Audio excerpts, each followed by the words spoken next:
લખીને માંગો, ધારાસભ્ય પાસે લખીને માંગો, સાંસદ પાસે લખીને માંગો, તો આપણે માનીએ.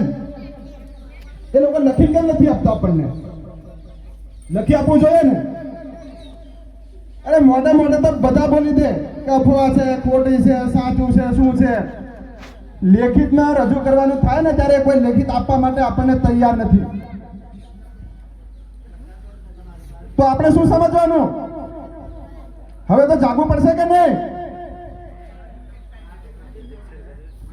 આપણે કોઈ રાજકારણ નથી, એક સમાજ છે અને રાજકારણ હંમેશા સમાજને ફરમાવવાનું કામ કરે છે, પણ એક સમાજ ક્યારે રાજકારણને ફરમાવવાનું કામ કરતો નથી.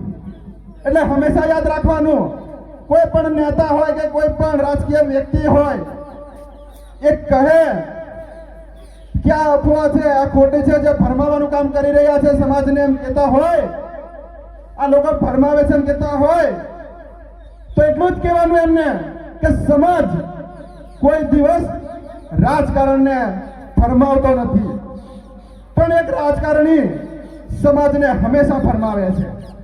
આટલું તો આપણે કહી શકીએ ને.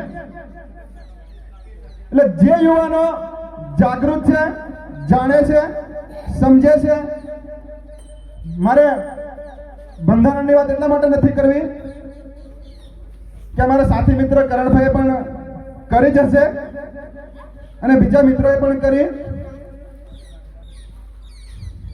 આપણે જે ગામડા છે એના સિવાયના ગામડાને પણ આપણે જગાડવાનું કામ કરવું પડશે.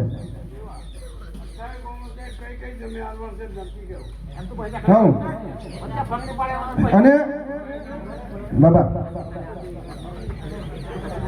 એટલે આપણે આપણા જે ગામડા છે એ સિવાયના ગામડાને પણ જાગૃત કરવું પડશે અને એક ગામના યુવાનોને પણ